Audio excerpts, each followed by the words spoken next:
Mon deuil m'a écrit. Il y a des procédés qui sont indescriptibles, des étapes qui sont inexplicables, qui ne sont pas palpables, pas mathématiques, pas factuelles. Et pourtant, je ne peux qu'être témoin à titre personnel et professionnel que même s'il est difficile d'en expliquer le processus, l'impact est tout autant merveilleux. Je suis Sandra Puot, praticienne en libération émotionnelle. Et aujourd'hui, je vous raconte l'histoire de mon deuil. Le 19 juin 2015, j'ai accouché de ma fille Lily. Je l'ai prise dans mes mains, morte. Et je ne l'ai jamais revue. Rien de factuel dans tout ça, rien de mathématique. Des choix et des non-choix. Un tourbillon d'émotions, de questions. Et le voilà qu'il arrive. Le deuil. C'est un peu comme si tu portes un sac à dos rempli de souvenirs et d'affection pour celui que tu as perdu. Tes projections, les bons moments, l'amour, l'amitié. Au moment de la perte, c'est comme si quelqu'un avait ajouté une énorme pierre dans ton sac à dos. Cette pierre représente la douleur et la tristesse que tu ressens. Au début, le poids est écrasant et chaque pas que tu fais semble plus difficile. Avec le temps et de l'accompagnement, tu commences à t'habituer à ce poids. Certes, tu n'as pas vraiment le choix. Parfois, tu t'arrêtes pour pleurer ou te reposer, car c'est vraiment dur. Mais peu à peu, tu trouves des moyens de rendre ce sac plus supportable, en parlant à des amis, en te faisant accompagner, en te remémorant les bons moments, ou en faisant des choses qui te font du bien. Même si la pierre est toujours là, elle semble moins lourde avec le temps. Parfois, elle te rappellera ce que tu as perdu et la tristesse reviendra. Mais tu apprendras à continuer ton chemin avec elle dans ton sac à dos.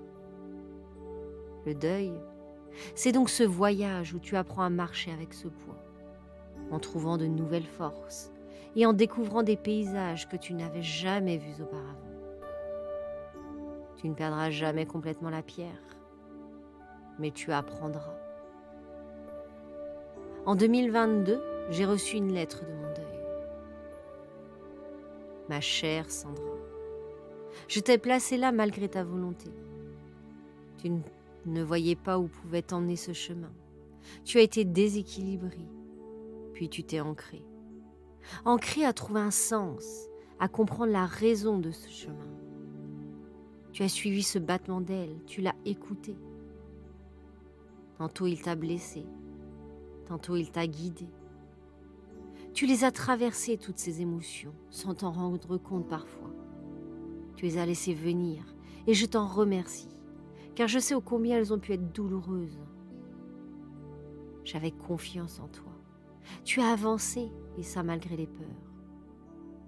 Je sais que la mort te fait peur, ce que tu ne sais pas, ce que tu ne connais pas.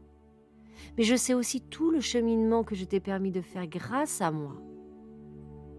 La colère est peut-être là où je te dirais de te libérer. Exprime-la lorsqu'elle arrive.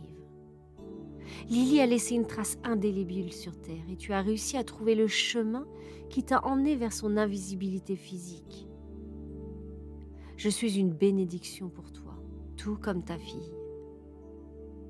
Vous avez su saisir votre chemin et je resterai toujours près de toi, car il est de mon devoir de te montrer le chemin.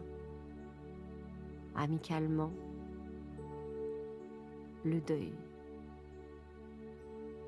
Merci aux personnes qui me font confiance et m'accordent d'être à leur côté sur leur chemin de deuil. Cette lettre faisait partie du processus d'accompagnement. Je suis Sandra Puot, le murmure des étincelantes, et je vous accompagne dans vos mots et émotions. Retrouvez-moi sur www.lemurmuredesétincelantes.fr.